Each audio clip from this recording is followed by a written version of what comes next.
আমরা যখন বড় বড় দালান কোঠা বা ইমারত দেখি তখন তো অবাক হয়েই যায়, তাই না? কিন্তু কখনো কি ভেবে দেখেছি এই বিশাল বিশাল কাঠামোগুলোর পেছনে আসল কারিগর কারা? আজকের এই পর্বে আমরা শুধু একটা কোম্পানির গল্পই শুনব না, বরং নির্মাণ শিল্পের সফল হওয়ার যে আসল ব্লুপ্রিন্ট বা নকশা সেটাই বোঝার চেষ্টা করব। আসলে সবকিছুর শুরু কিন্তু হয় একটা প্রশ্ন দিয়ে। একটা বাড়ি, একটা অফিস বা যে কোনো কিছুই হোক না কেন, সেটা তো আর শুধু ইট সিমেন্টের একটা কাঠামো নয়, তাই না? এটা আসলে একটা স্বপ্নকে সত্যি করার মতো। তো প্রশ্নটা হলো, সেই স্বপ্নটা গড়তে ঠিক কি কি লাগে? আর আগের প্রশ্নের উত্তরটা সম্ভবত এই একটা লাইনেই লুকিয়ে আছে। এটা একটা নির্মাণ সংস্থার মূল মন্ত্র। চলুন এই কথাটাকে ভিত্তি ধরেই আমরা দেখি কিভাবে একটা স্বপ্ন ধীরে ধীরে বাস্তবে রূপ নেয়। তো এই পুরো ব্যাপারটা ভালোভাবে বোঝার জন্য আমরা একটা কেস স্টাডি দেখব। উদাহরণ হিসেবে থাকছে এলমা কনস্ট্রাকশন নামের একটি প্রতিষ্ঠান। তাদের কাজের মধ্য দিয়ে আমরা বোঝার চেষ্টা করব একটা নির্মাণ সংস্থা কিভাবে শুধু সফলই হয় না, সবার কাছে বিশ্বাস্ত হয়ে ওঠে। কারণ দেখুন, নির্মাণ মানে কিন্তু শুধু একটা কাঠামো দাঁড় করানো না, এর সাথে জড়িয়ে আছে আরও অনেক কিছু, যেমন আস্থা তৈরি করা, একটা ভালো সুনাম অর্জন করা, আর সবচেয়ে বড় কথা হলো গ্রাহকের সন্তুষ্টি।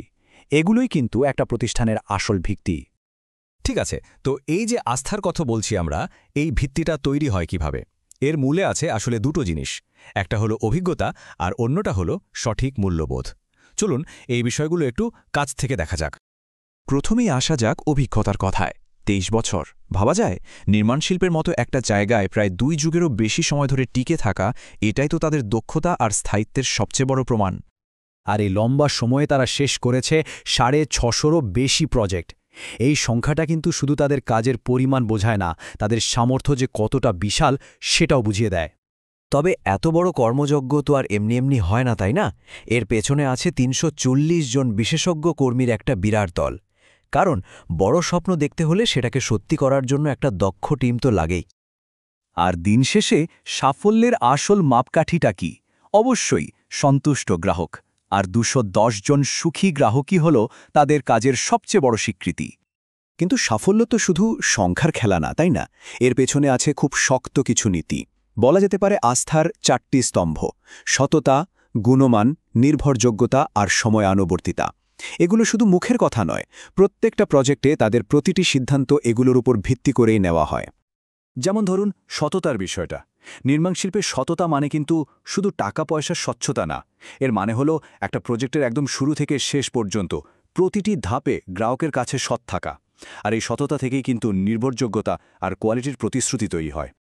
বেশ, আমরা তো একটা প্রতিষ্ঠানের দর্শন আর মূল্যবোধ নিয়ে কথা বললাম। এবার চলুন একটু ভেতরের দিকে যাওয়া যাক। মানে একদম আসল প্রক্রিয়াটা কি? কিভাবে একটা আইডিয়া ধাপে ধাপে একটা সম্পূর্ণ দালানে পরিণত হয়? দেখুন, পুরো প্রক্রিয়াটাকে কিন্তু সহজভাবে ৪টা ধাপে ভাগ করে ফেলা যায়। একদম প্রথমে আসে ডিজাইন আর জরিপের কাজ, মানে সয়েল টেস্ট করা, আর্কিটেকচারাল ডিজাইন ফাইনাল করা, এইসব। এরপর শুরু হয় ভিত্তি আর মূল কাঠামো তৈরির কাজ। তৃতীয় ধাপে চলে আসে মূল বিল্ডিং কনস্ট্রাকশন, আর তার সাথে প্লাম্বিং বা ইলেকট্রিক্যালের মতো সিস্টেমগুলো বসানো। আর একদম শেষে আসে ভেতরে সাজসজ্জা বা ফিনিশিংয়ের কাজ। এখানে একটা খুব ইন্টারেস্টিং ব্যাপার আছে। স্ট্রাকচারাল ডিজাইন আর আর্কিটেকচারাল ডিজাইন দুটো কিন্তু এক জিনিস না। স্ট্রাকচারাল ডিজাইন হলো বিজ্ঞান। এটা নিশ্চিত করে যে বিল্ডিংটা ঝড়, বৃষ্টি বা যে কোনো পরিস্থিতিতে নিরাপদে দাঁড়িয়ে থাকবে। আর আর্কিটেকচারাল ডিজাইন হলো শিল্প। এটা সৌন্দর্য, জায়গার সঠিক ব্যবহার এসবের ওপর জোর দেয়। সত্যি বলতে একটা ছাড়া অন্যটা কিন্তু একদমই অসম্পূর্ণ। নকশা বা পরিকল্পনা যতই ভালো হোক না কেন, সেটাকে মাটি থেকে আকাশে তুলবে কারা? মানুষ। কারণ দিন শেষে দালান কোনো মেশিন বানায় না, দালান বানায় মানুষ। তাই দক্ষ মানুষেরা এখানে সবচেয়ে গুরুত্বপূর্ণ। আর একটা প্রজেক্টের পেছনে যে কত রকমের দক্ষতার মানুষ থাকেন, সিইওর নেতৃত্ব থেকে শুরু করে ইঞ্জিনিয়ার, আর্কিটেক্ট, সাইট ম্যানেজার আর একদম মাঠ পর্যায়ের কর্মী পর্যন্ত, সবাই যখন একটা টিম হয়ে কাজ করে, তখনই কিন্তু একটা অসাধারণ কিছু তৈরি হয়। তো মূল কথাটা তাহলে কি দাঁড়ালো? মূল কথা হলো আধুনিক প্রযুক্তি আর দক্ষ কর্মী বাহিনী, এই দুটোর যখন সঠিক সমন্বয় ঘটে, তখনই প্রতিটি ধাপে কোয়ালিটি বা গুণগত মান নিশ্চিত করা যায়। এটাই কিন্তু সাফল্যের আসল চাবিকাঠি। কিন্তু এত পরিকল্পনা, এত প্রযুক্তি আর এত পরিশ্রমের পর দিন শেষে সবচেয়ে গুরুত্বপূর্ণ জিনিসটা কি? ফলাফল। আর সেই ফলাফলটা কাদের জন্য? চলুন এবার তাদের কথাই একটু শোনা যাক, যাদের স্বপ্নকে সত্যি করার জন্যই এত কিছু করা হয়। যেমন মোহাম্মদ আবু সুফিয়ান, একজন সহকারী অধ্যাপক। তিনি বলছেন তার বাড়ির সংস্কারের কাজে তিনি এতটাই মুগ্ধ যে ঠিকাদারের পেশাদারিত্ব আর ছোট ছোট ডিটেলের দিকে নজর দেওয়াটা তাকে অবাক করেছে। আবার আরেকজন ব্যবসায়ী মোহাম্মদ আশরাফ হোসেনের অভিজ্ঞতাও দারুণ। তিনি বলছেন তার বাজেট সীমিত থাকা সত্ত্বেও তিনি তার স্বপ্নের বাড়িটা পেয়েছেন, কারণ নির্মাতারা তাকে একদম সঠিক পরামর্শ দিয়ে বাজেটের মধ্যেই সবটা করে দিয়েছেন। আর সবশেষে মুসা কামরুন নাহারের কথাটা শোনা যাক। তিনি একজন গৃহিণী। তার কাছে সবচেয়ে জরুরি ছিল পরিবারের জন্য একটা নিরাপদ আর আরামদায়ক বাড়ি, যেখানে সবাই মিলে একসাথে সুন্দর সময় কাটাতে পারবে। এই কথাটার মধ্যেই কিন্তু নির্মাণের আসল উদ্দেশ্যটা লুকিয়ে আছে। এর মানে দাঁড়ায়, সাফল্যের আসল পরিমাপ শুধু একটা প্রজেক্ট শেষ করা নয়, বরং একজন মানুষের স্বপ্নকে বাস্তবে রূপ দেওয়া।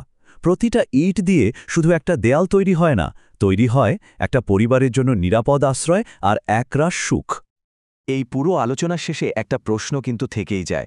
প্রতিটি বিল্ডিং যদি হয় এক একটি উত্তরাধিকার, যা হয়তো থেকে যাবে পরের প্রজন্মের জন্য, তাহলে সেই স্বপ্নের নকশাটা ঠিক কেমন হওয়া উচিত? এটা কিন্তু ভেবে দেখার মতো একটা বিষয়।